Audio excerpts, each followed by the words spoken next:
नमस्तुभ्यं प्रिय भक्तों, गुरुजी पंडित प्रदीप मिश्रा जी द्वारा बताया गया एक श्रेष्ठ उपाय आपको बताने जा रहा हूं।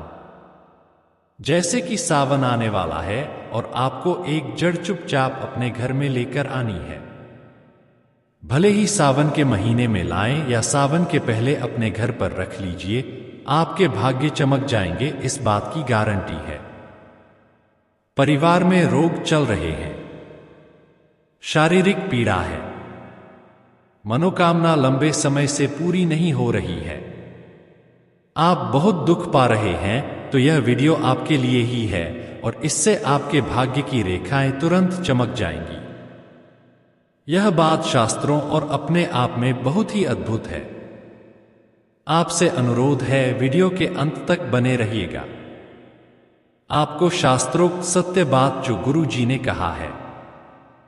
प्रिय भक्तों, आप पूर्ण रूप पूरी वीडियो देखें और सुनें तो आप सभी जानते होंगे, इस बार सावन का महीना 22 जुलाई से शुरू हो रहा है और 19 अगस्त 2024 पर यह समापन की ओर होगा। कुछ कुल हमें जो 5 सावन के सोमवार मिल रहे हैं, जो कि अपने आप में अद्भुत हो रहे हैं। ऐसा सौभाग्यशाली दिन हो रहा है कि सावन का महीना सोमवार से शुरू हो रहा है, जो कि अपने आप में अद्भुत है। कहा जाता है, इन दिनों महादेव धरती पर भ्रमण करते हैं भक्तों के दुख काटने के लिए, क्योंकि श्रीहरि विष्णु जो है बैकुंठ में चले जाते हैं और समस्त सृष्टि का कारोबार अर्थात कार्यभार मेरे महादेव के हाथ में होता है और महादेव भक्तों का दुख काटते हैं, प्रति घर में विराजमान होते हैं और हर भक्त के साथ रहते हैं। ब्रह्मांड में उनकी शक्तियां एक दिव्य स्वरूप में प्रवाहित होती है। समस्त ब्रह्मांड हर हर महादेव श्री शिवाय नमस्तुभ्यं के जयकारों से गूंज रहा होता है।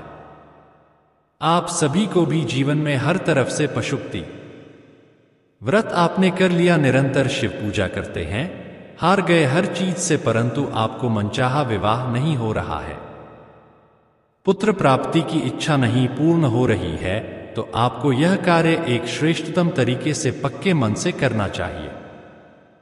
कोई पैसा समय इसमें लगना ही नहीं है, परंतु इसका लाभ अनगिनत है।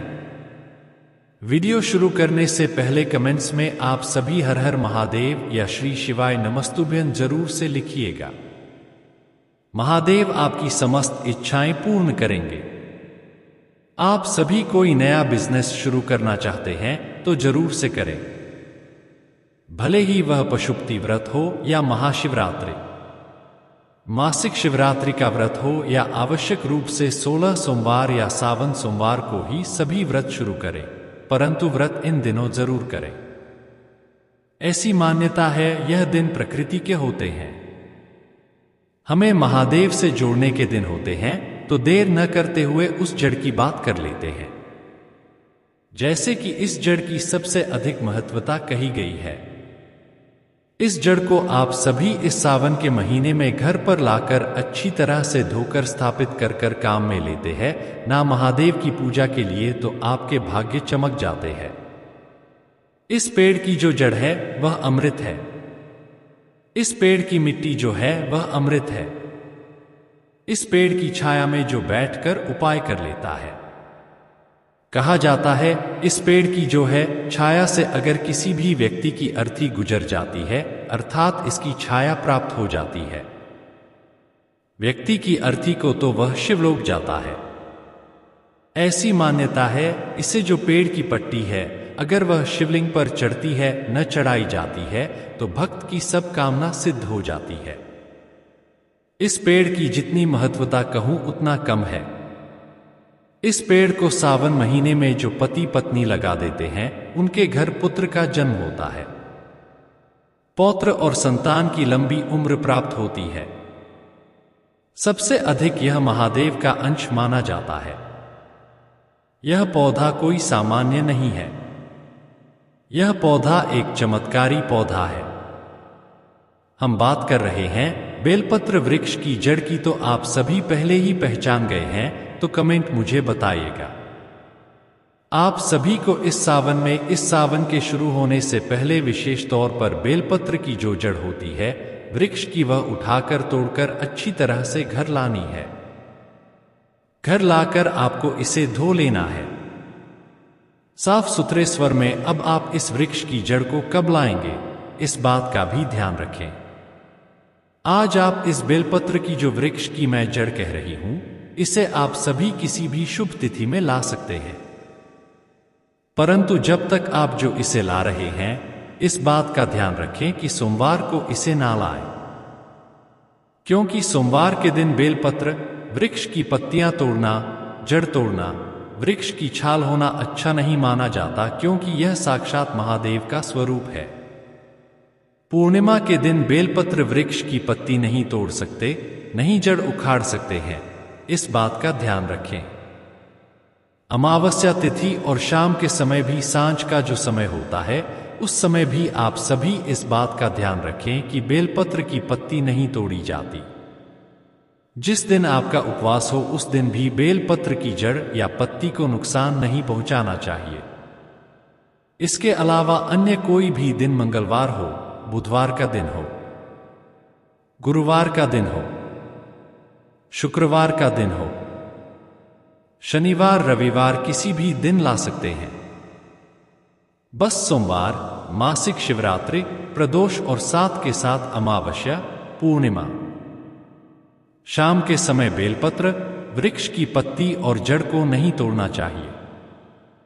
घर ले आइए, प्रभु का वंदन करें, श्री शिवाय नमस्तुभ्यम मंत्र का जाप कर कर इसे धोकर साफ सुथरे कपड़े में रख लीजिए। रखने के बाद आप सभी को छोटा सा एक पत्थर लेना है। पत्थर कहीं से भी इंतजाम करें, कोई साफ सुथरा सा पत्थर ले लीजिए।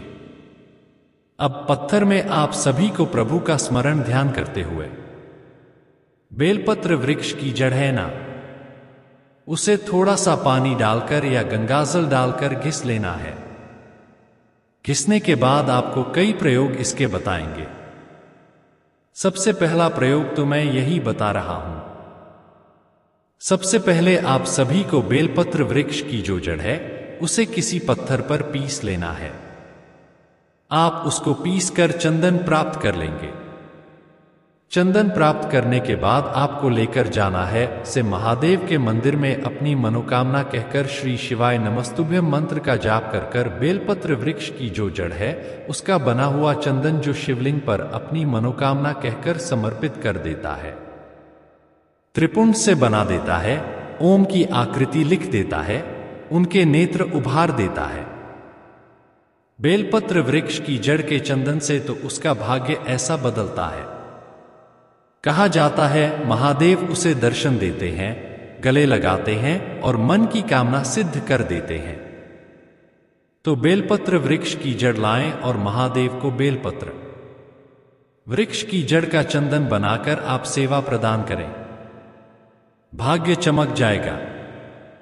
रोग, कष्ट, संकट लंबे समय से परेशान कर रहे हैं तो वह अपने आप में एक अद्भुत ही परिवर्तन देखना आरंभ कर लेंगे। तो आप सभी को सबसे पहला प्रयोग यह करना है। दूसरा, गुरुजी कहते हैं आप सभी को विशेष तौर पर जो बेलपत्र वृक्ष की चंदन है, अगर उसे आप शिवलिंग पर चढ़ा देते हैं, किसी भी सप्ताह के एक दिन में आप उस चंदन को जब चढ़ाया हुआ चंदन होगा, उसकी जो है छोटी सी एक थोड़ा सा स्वरूप में शिवलिंग में से ले लीजिए। चढ़ा हुआ चंदन बेलपत्र वृक्ष रहने का अर्थ है उसे गोली के स्वरूप में बनाकर आप सभी को प्रसाद स्वरूप अगर उसे ग्रहण कर लेते हैं ना, तो ऐसी मान्यता है।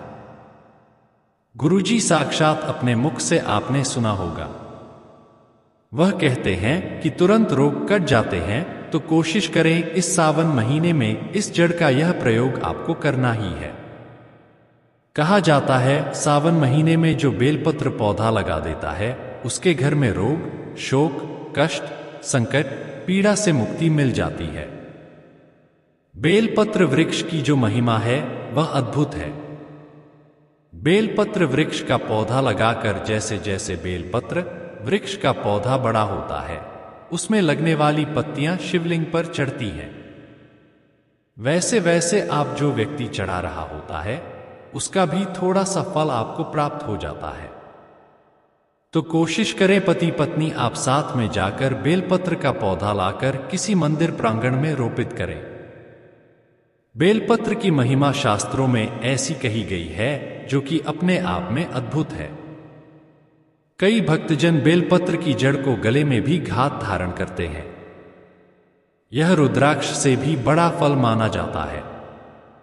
जो भी भक्त अपने गले में रुद्राक्ष धारण करने के साथ साथ बेलपत्र के वृक्ष की जड़ धारण कर लेता है, इससे प्रसाद स्वरूप शिवलिंग पर चढ़ाकर जो चंदन है वह भोजन प्रसाद स्वरूप ग्रहण भी किया जा सकता है।